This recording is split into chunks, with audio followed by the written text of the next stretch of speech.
Assalamualaikum warahmatullahi wabarakatuh.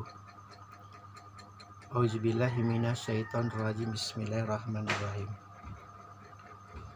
Wallazi akhrajal mar'a, dan yang menumbuhkan rerumputan.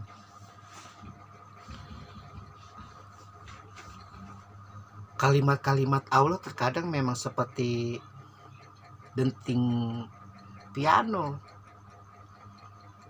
dari yang tinggi tiba-tiba turun ke rendah, dari yang rendah tiba-tiba naik yang tinggi. Dari dia mengatakan bahwa dia sudah menentukan kadar, menentukan takdir, nasib, dan memberikan petunjuk kepada manusia, tiba-tiba turun langsung menghujam ke bumi dan yang menumbuhkan rerumputan. Jadi Allah itu memang maha santuy, memang maha santai, maha asik. Benar kata siapa tuh seniman budayawan, Allah itu maha asik bahasanya. Maka jangan disalahkan kalau para ulama, para ustadz, para habaib, para kiai itu sangat dicintai oleh istri-istrinya, sangat disayang, sangat dilindungi. Bahkan Fatimah mengatakan, jangan sakiti Muhammadku. Karena Allahnya itu memang maha pujangga kata-katanya. Kita dari awal nih, dari 1 sampai 3 dilogikakan oleh Allah, diajak oleh Allah untuk bertualang ke alam yang tertinggi. Sucikan nama Tuhanmu yang maha tinggi, yang menciptakan lalu menyempurnakan, yang menentukan kadar masing-masing dan memberi petunjuk. Dan terakhir di ayat keempat, dan yang menumbuhkan rerumputan. Kalau tidak ada itu di dalam yang maha tinggi, yang maha gaib, yang maha zat itu, keindahan, tidak mungkin keluar kata-kata yang sebenarnya hal yang remeh. Rumput terlihat remeh kan, rumput,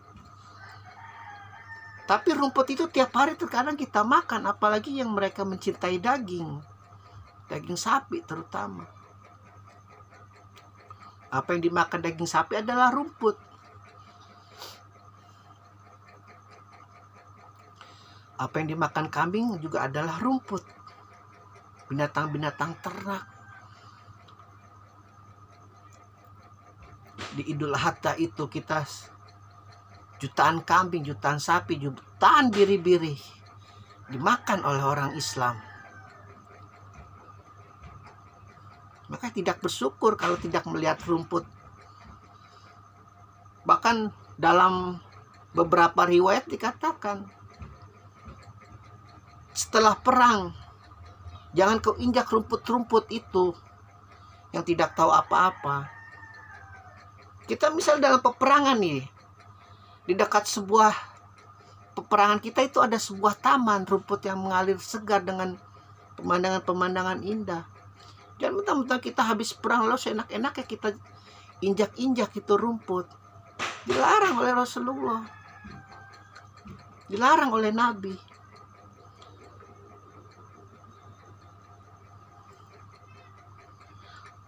Makanya kalau beragama Islam itu harus perhatikan aspek keindahannya.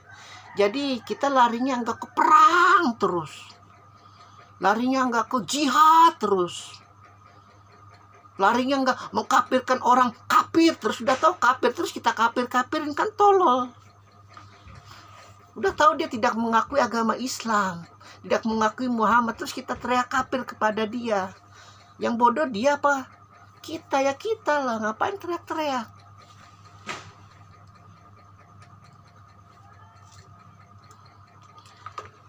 Dan yang menumbuhkan rerumputan.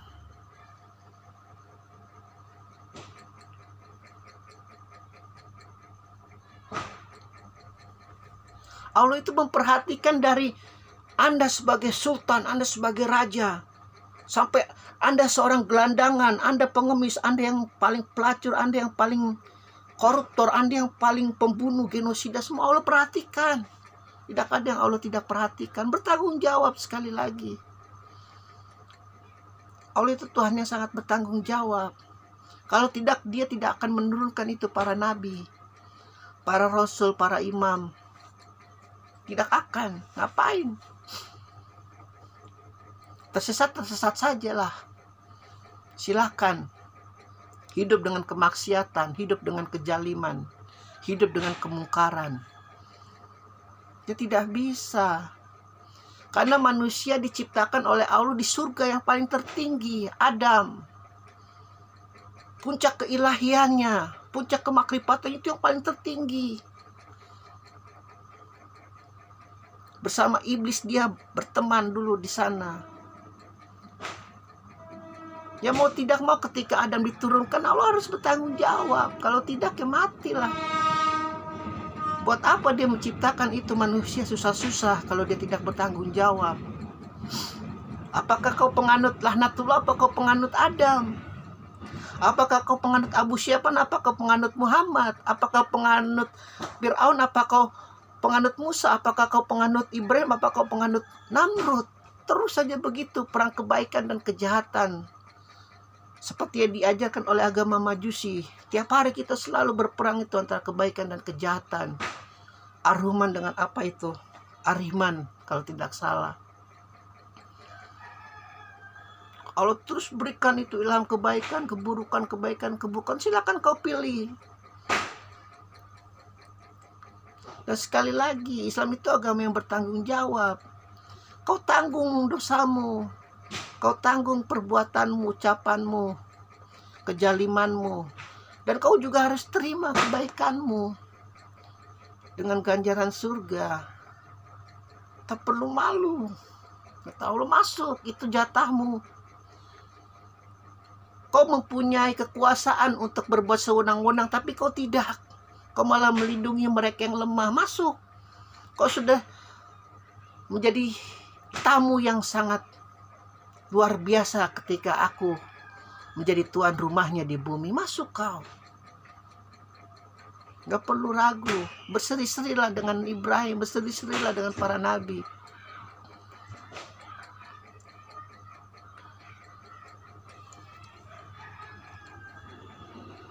Dan yang menumbuhkan rerumputan. Coba itu bayangkan. Bahasanya Allah itu luar biasa terkadang. Geleng-geleng kepala, karena ini udah seperti tingkatan tangga. Allah suruh kita untuk mensucikan Dia yang maha tinggi.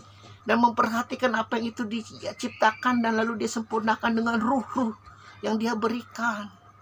Dan yang menentukan takdir engkau ketika engkau mensucikan asma Allah. Ketika engkau mempercayai bahwa sesuatu itu ciptaan Allah, aku berikan kau kadarnya masing-masing, dan aku berikan petunjuk. Lalu tiba-tiba yang menumbuhkan rerumputan. Kalau Allah itu tidak maha meledek, itu tidak akan mungkin. Sangat maha meledek. Lucu, ada sisi humoris dalam diri Zat yang maha suci itu. Santai, seperti dikatakan yang sudah kita telaah di ayat-ayat sebelumnya. Santai Muhammad, kau hanya memberikan peringatan, selebihnya aku.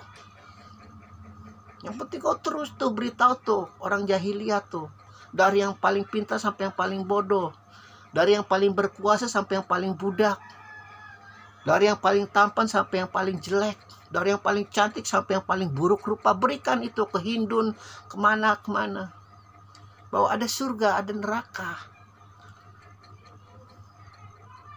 Karena aku harus bertanggung jawab atas apa yang aku ciptakan. Karena aku tidak suka ketika iblis mengatakan bahwa aku akan bawa itu seluruh umat manusia ke dalam neraka.